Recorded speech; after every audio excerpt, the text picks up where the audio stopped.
You know, one of the So go ahead. hardest things for a senior citizen to ever admit, the hardest thing for a senior citizen to admit is my kids don't want my crap. Okay? My kids I don't can want relate to my that. crap, I mean, my Yeah. stuff. I mean, it was a shocker, I mean, I had to clean up my mom's, when my mom passed away, I had to get rid of her stuff. And I couldn't believe what kind of, all the stuff that she had. I didn't want that stuff. And my kids are, Yeah. the same, but they don't want my stuff. And that's, we start accumulating all this crap. We think the kids want it. The kids don't want it.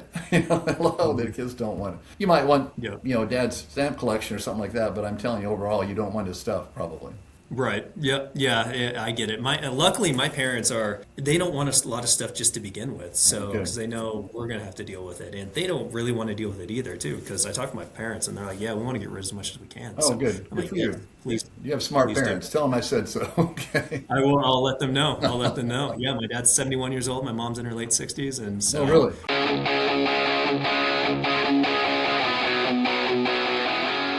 This episode is brought to you by 10x Nerds. If you're a business owner doing real revenue, there's a good chance you're overpaying in areas you haven't even looked at. Things like credit card processing, insurance, telecom, and more. 10x Nerds comes in, audits your expenses across 30 plus categories, and finds immediate savings. And here's the kicker: they only get paid if they save you money.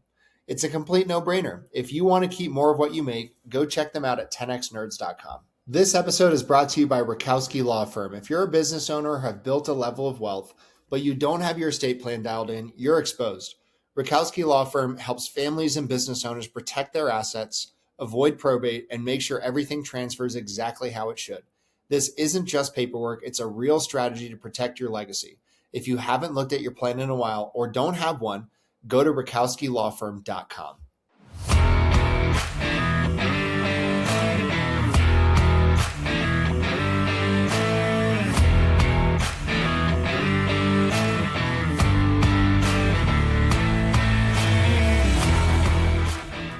Hey guys, welcome back to another episode of the Builder's Bible podcast. Today, we're going to be covering a lot of key topics: the challenges, the pain points, growth, expansion, and many more. So stay tuned. I hope you enjoy it. Monty, I appreciate your time. Thank you so much. I know. So you've been in real estate for a number of different years. Originally from Tennessee, and then now in Orlando. Yeah, tell me a little bit what you're doing down in Orlando. I know you're doing something with a little bit of a different twist on it, and things of that nature. So I'd love to hear what you have going on. Yeah, well, after over 4 decades in the business, I'm faced with starting over again in business because I moved from Nashville where I had 30 years of experience there and was not a household name, but had sold thousands of homes up there. So to walk away from that at this point in life was an interesting experience. At 73, the big question was, did I have enough energy and commitment and a large enough why to start over again in a very crowded market. I thought Tennessee was a crowded market from a real estate perspective. There's 21,000 agents in central Tennessee, and I found out after moving here that there's 220, or in other words, 10 times the number of agents in Florida. So it's a very, very crowded market. A lot of part-timers, and everybody knows at least a dozen real estate professionals, so or at least realtors. I'm not sure about the professional part, but anyhow, so it was a big decision. But after 6 months of really examining this thing, because I owned and managed a real estate company in Tennessee, and I continue to manage that for the last year. And so I've only been now in Orlando full time for about 2 months.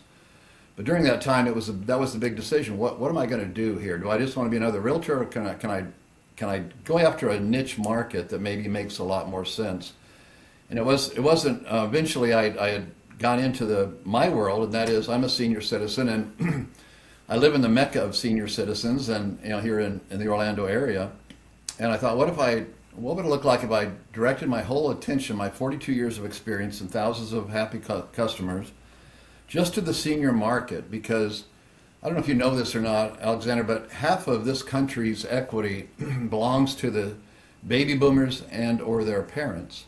Over, I think collectively in this country we have $35 trillion worth of home equity. Half of that, when you think of half of that being owned by a segment as old as the baby boomers, which on that topic, we have 12,000 people reaching 65 daily, We have 5,000 people reaching 80 years old daily. Those numbers are only growing because we're living longer, and that tail end of that baby boom segment of the population now is pressing through.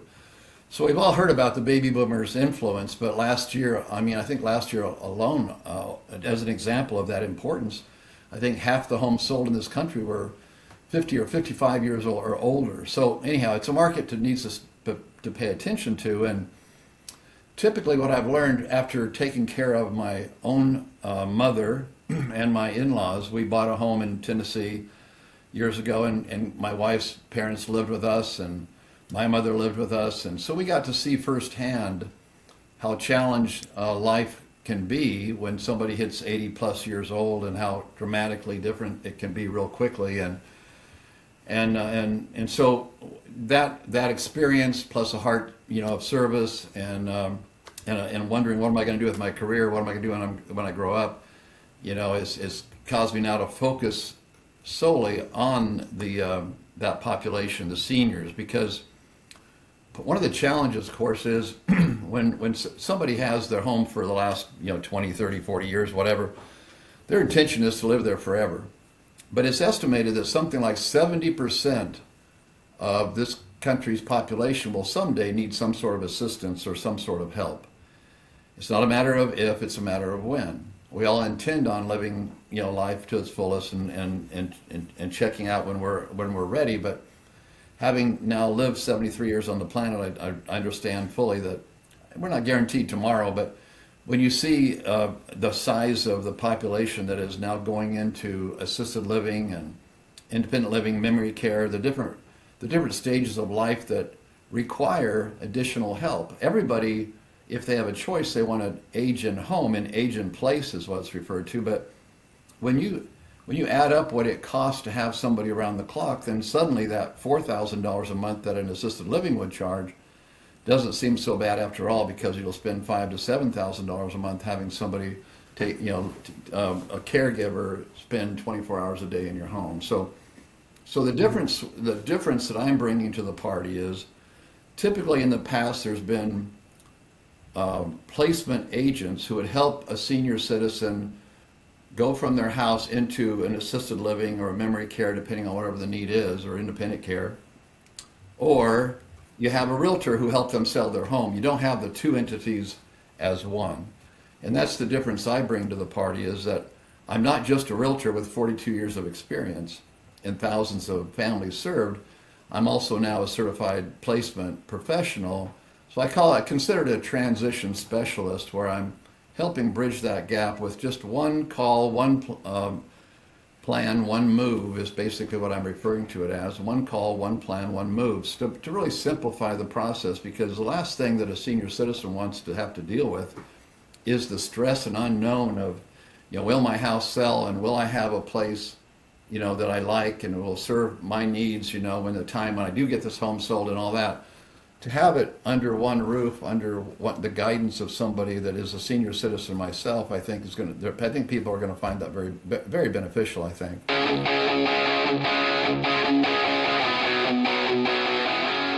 This episode is brought to you by my friend Silas Lagoy over at ForgeMark Wealth.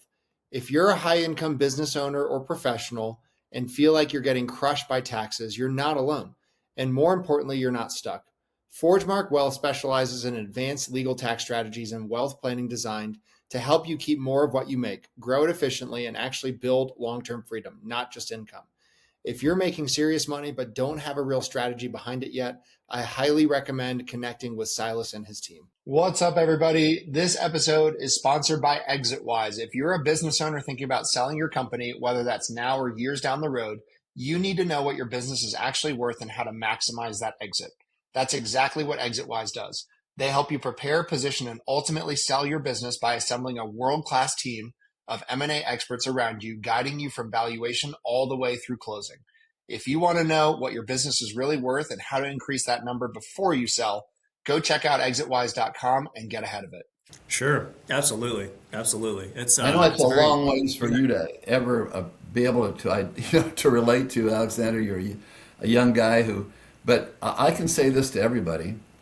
I was a young guy at one time. I don't know who the old guy looking at me in the mirror now is because I mean, I was. My point is, and that little precious 3-year-old daughter you have, my Yeah. daughter was a little like that not that long ago, and now she's 47. Can you imagine having a 40? Can you imagine that little lamb chop being 47 years old? Anyhow, my point is, time goes by quickly, and one of the things I'm trying to advocate for is that seniors and their adult children have a conversation ahead of time. Because typically what happens that inspires this whole thing, and just based on the numbers, usually mom lives longer than dad. And typically the average adult child lives somewhere between 4 and 5 hours away from mom and or dad. And the last time they saw them, they were doing good.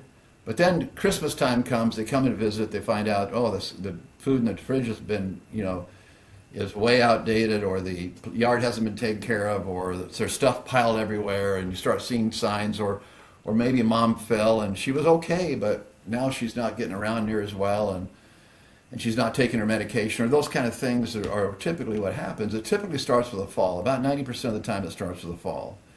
And then the family has to unite and come together under one level of guidance or trust, and help mom, figure this situation out. And then there's the dynamic: do we help her find an assisted living that's where she or her friends are at, or do we help her find one where we're at?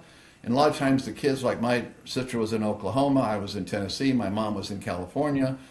It's all those dynamics. So again, having the experience I have, I think is going to be a big a big help to people being able to identify with the options that people have in that scenario, and to be able to have a trusted guide through that process who's going to give unbiased opinion. And one of the other things that we bring to the table real quickly is, typically if this were happening, let's say you had an elderly parent, typically, and you were looking for, let's fast forward 40 years, whatever, a long time, so we can get into that thought process. Typically, if the parent has that need, then you as an adult child are going to start doing some research. Kind of like, if Zillow had a twin sister that would not market homes, but market facilities, communities rather, based on what care needs were, based on whether or not they were pet friendly, based on all these variables that somebody ideally would like to be able to search for. That's one of the things that we bring to the party. It's called Best Senior Living Central Florida. I'm here in Orlando area. I cover Central Florida. BestSeniorLivingCentralFlorida.com. We have about 100 different local communities where people can go on one platform, one free platform, and search based on price range, search based on pet friendly, or what kind of services are available, if there's a nurse full time.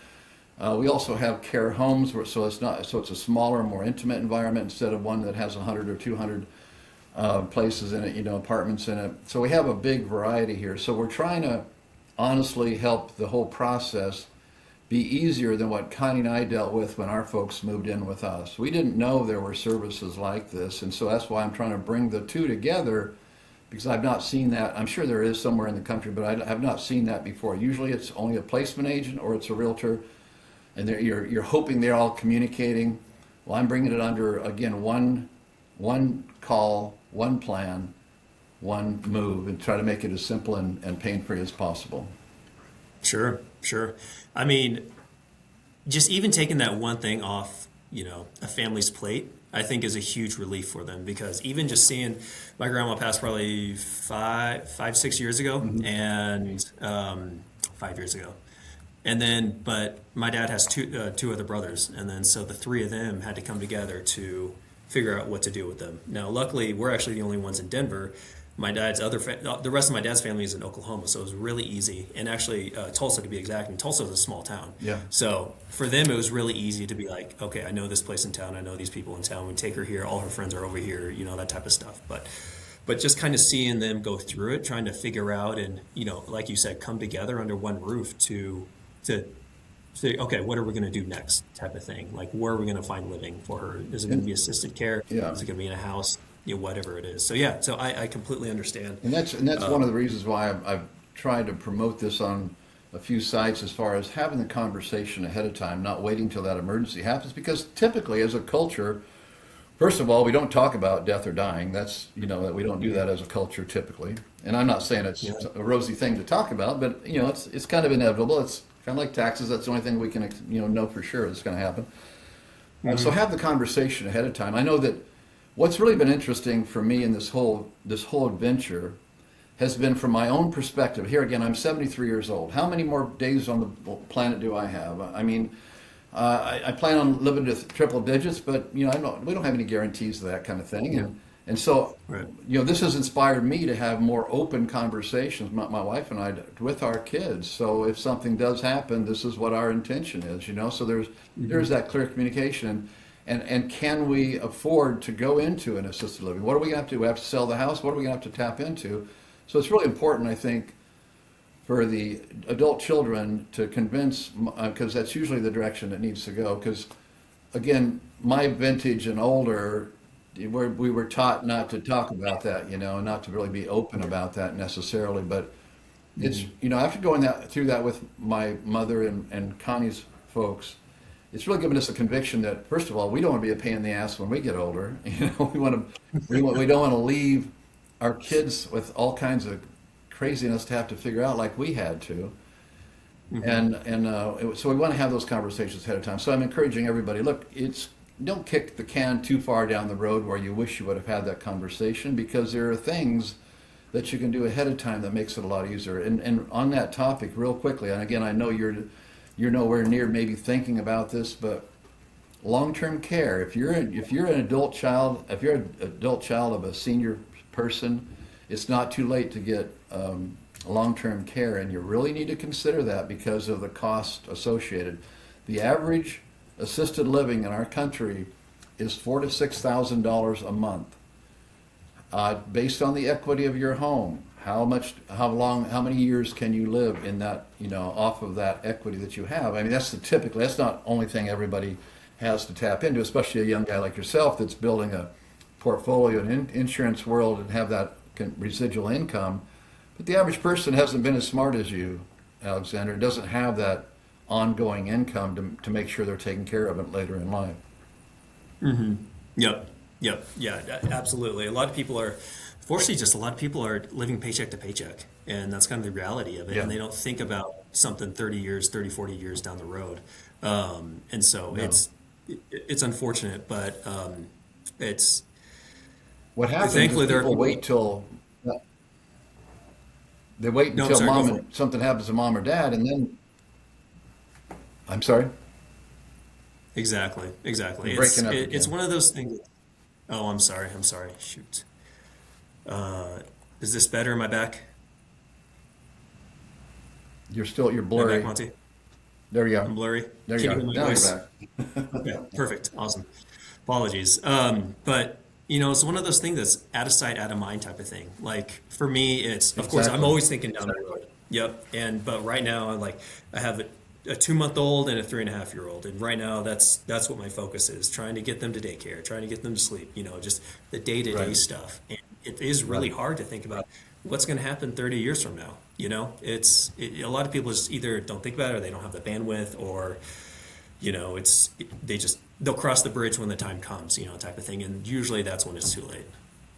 Well, we get used to living in a defense mode rather than offense, and I'm just suggesting that everybody consider that time's going to go by really quickly. You're going to look back, and you're going to. I mean, this May, our granddaughter is getting married. Our granddaughter's 20 years. Our granddaughter is getting married. I mean, before that, her sister got married. Now she has 3 children, and so I'm a great grandparent. I mean, it's just, how can that be? I'm just saying, time goes by so quickly, and I think it goes by quicker now than ever before. Because we have so much on our plates, or so much minutia. I don't know. I'm not sure why. Maybe it's just from my perspective, because I think the longer you live on the planet, the faster times go. It seems, because you're comparing it to more experiences. Maybe I don't know, but Yeah. Yeah, no, I completely agree with that. My even taking the step back a little bit, talking a little bit more simplistic. Like my daughter's 3, just like you said, you're a great grandparent now. How did that happen? Your youngest granddaughter is getting married at 3 or at 20, sorry.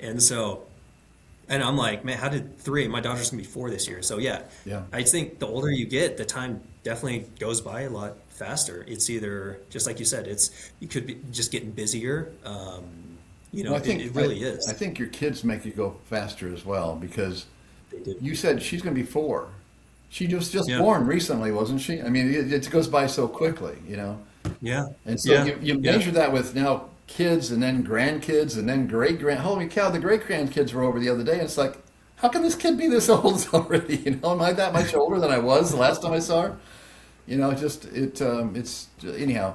So the moral of the story is, it's not about if, it's about, I mean, if we're blessed long enough to live that, that's why only 70% of humanity will need some sort of care, because not everybody's going to be blessed enough to live long enough, maybe. But it is something that's going to happen for most of us, and we need to prepare for that. So, Yeah. so anyway, that's kind of a quick take on what I'm doing now, and it's an interesting take to be starting over again at 73 years old. I don't have to work. I want to because I don't feel like I don't want to retire. I think one of the keys to life is to continue to roll. I started working out recently after. I was going to wait till I got older, but I thought, well, I might as well go ahead and start now, But I'm just kidding. But my trainer, my personal trainer, helped found Nautilus Gym Equipment. Most people, younger people, don't know Oh, Nautilus, wow. but back in the day, that was quite that was the real equipment. So he's, I'm thinking he's got to be close to my age. Well, it turns out he's 79 years old. He's almost 80 years old, and he has 40 pieces of equipment at his home. So he trains me personally at his home. 40 pieces of Nautilus equipment in his home. He's been working with this, doing this for over 50 years. And my point is, I was whining a while back because I was living both places, Orlando and Tennessee, going back to manage that, living half and half, and that was kind of exhausting. And he said, "Monty, stop whining and enjoy the experience, because the key to longevity is to keep on rolling. To keep Yep. on rolling. Don't look forward to retirement. Look forward to working another, and find something to stay fresh with and alive and value." Continue to contribute to humanity, and you'll live a lot longer and be a lot happier in that process. So that's part of my inspiration. He's part of my inspiration for starting over again now at 73. Especially as something as intense as dealing with the challenges that senior citizens face. Sometimes all of a sudden, it wasn't supposed to happen that way, and then to be that guiding light for them through that process of getting rid of home sweet home. That's not easy to do. One of the hardest things for a senior citizen to ever admit, Nick, take a note here. The hardest thing for a senior citizen to admit is my kids don't want my crap. Okay? my kids I don't can want relate my to that. crap, my Yeah. stuff. I mean, that was a shocker, I mean, I had to clean up when my mom passed away, I had to get rid of her stuff, and I couldn't believe what kind of, all the stuff that she had. I didn't want that stuff. And my kids Yeah. are, the same, but they don't want my stuff. And that's, we start accumulating all this crap. We think the kids want it. The kids don't want it. Hello, the kids don't want it. You might want, Yeah. dad's stamp collection or something like that, but I'm telling you, overall, you don't want his stuff, probably. Right. Yeah. Yeah. I get it. Luckily, my parents are. They don't want a lot of stuff just to begin with, so Okay. because they know we're gonna have to deal with it, and they don't really want to deal with it either, too. Because I talk to my parents, and they're like, "Yeah, we want to get rid of as much as we can." Oh, So good. I'm Good like, for "Yeah, you. please, You have smart please do." parents. Tell them I said so. Okay. I will. I'll let them know. I'll let them know. Yeah, my dad's 71 years old. My mom's in her late 60s, and Oh, so really? they are. Yep. Oh, Yep. okay. And so, but actually, to your point about just health and wellness, your body is really it's your motor. You got to maintain it. Yeah. It's just like a motor. You have to maintain it. You have to keep it sharp. You have to keep it. You have to work out to keep it strong, so Yeah. your muscles don't deteriorate and your bone density doesn't go down too. So yeah, no, I'm in complete agreement. Well, My good for dad is you. actually. Good for you. You had some good upbringing there, brother. Good for you. Thank you. Thank you. Yeah, my dad's the same way. He's actually worked with him in another venture, and then he's still going. He's 71, and he goes to the gym and he does Pilates too. So That's awesome. I start every day out Yeah. with yoga every morning. If I don't, because I've had 3 back surgeries in my life, and yoga has been the one of the most helpful. And I take enough supplements probably to choke a horse, probably. But I don't. I mean, our food in today's world. Well, that's a whole nother topic. As far as there being any nutritional value in that. But sure. supplements are important. Diet is important. I think that as a government, we're finally realizing that we need to not trust, but do our own investigation on what's good for us and so forth. So but God bless you, man. It sounds like you've got some really good, really cool parents that are passed on to you a conviction of longevity and success. I applaud you for that. I applaud them for that. Thank you. Yeah, thank you very much. I'll be sure to let them know. So, I'll be sure to Alexander, let can them you do know. me a favor? And my wife asked me about your unique selling proposition, and I'd really love you to break it down I mean, I'm probably a little bit smarter than your 3-year-old, but probably not that much smarter than your 3-year-old. Can you tell me exactly, and your audience exactly what it is that you do that people need to pay attention to? Sure, sure. So what I do, I love to talk to people for one. I have a network. I love to connect people and help where I can. On the other hand, I also sell life insurance. So a big reason why I do have this platform is to talk to individuals such as yourself, to learn about them, see what their pain points are, what are they working on, what does their following next 2026 look like, 2027, where they want to be in 5 years. And then I try to figure out how can I structure a life insurance policy to help them? If the life insurance doesn't apply, then who can I introduce them to? Something like that. And so what's funny is that when you talk to a lot of life insurance agents, they are selling to the individuals, and they're selling policies. When you sell a life insurance policy, you say, "Oh, it's basically a death policy. You die, you get a death benefit." But there are newer policies out there called index universal policies, and there's another name for them called cash value policies, and there's a lot of ways you can structure them to be extremely beneficial to a business owner or someone who does investing, or they have employees, or they want to put something on their kids, or whatever it may be. So for example, like there's an employee retention model out there. It's called split dollars. So for example, if you want to retain an employee or help retain them, you can actually take a life insurance policy out on the employee. And for example, like, hey, you work with me for 2 years and I'll give you a $50,000 or $100,000 bonus. You can actually borrow from that policy to pay the bonus. It's really beneficial to both the employee because it's tax-free, because it's taking a loan out from the policy. In another sense, it's also, tax deferred for the business because you don't have to pay payroll taxes, FICA, Social Security, you name it. So I don't have to deal with that.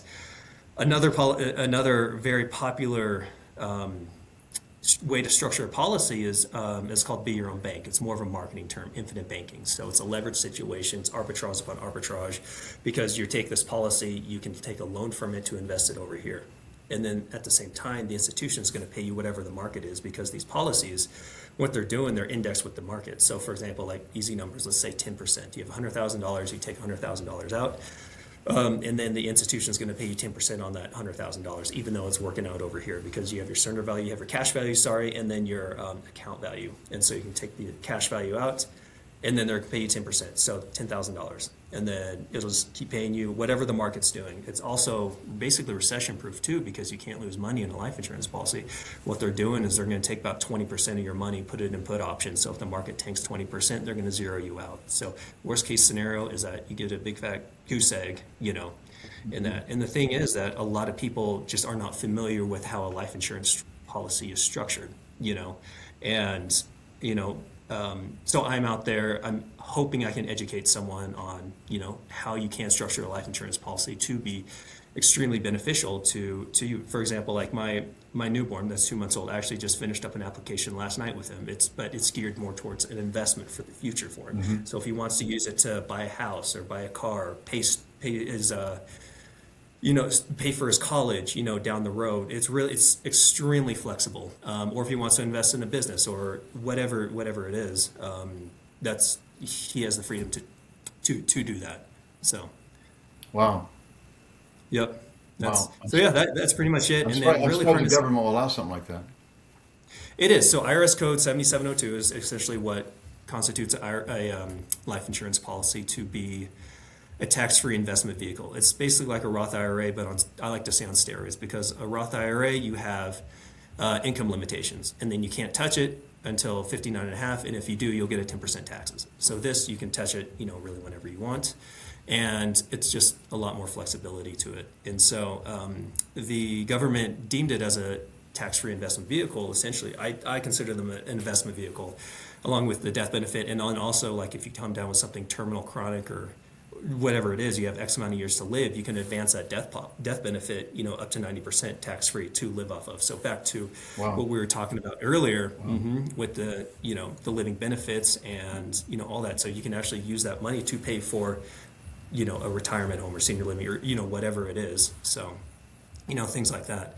But yeah, essentially, it's the government basically just deemed it as such, like a benefit to society, because, for example, when my parents do die, for this, I'm the beneficiary, my brother and I are the beneficiaries. We'll take that money, we'll pay off their mortgage, we'll pay down any debts that they have, this, and this. And then take the money and reinvest it back to the market. So that's essentially how it's just such a big economic, boost. I think it's a boost, for the economy. So yeah, just so many different ways you can structure a policy for.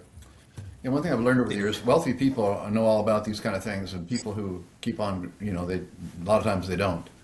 Yeah. So that's a critical message that you need to get out there to folks for sure. Yeah, What do absolutely. you do? I'm curious. So, what do you do with an old guy? At this point in life, I mean, a lot of the value of life insurance is compounded over a term.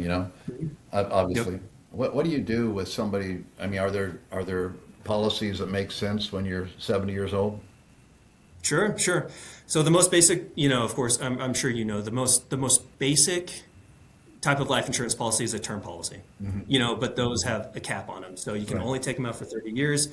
The older you are, you can only, you're only allowed to do, say, 10 years or something. But with an IUL, so for example, if you have money that is just sitting there, or if it's not making the returns that you want them to make, you can actually lump sum, pretty much put a lump sum into a life insurance policy and have that grow as well too. So instead of paying monthly over time to have it accumulate. So for example, I lost my father-in-law about 3 years ago, and he had a large life insurance policy. And so what we did was, my mother-in-law received, of course, the death benefit, and we actually transferred that into another life insurance policy.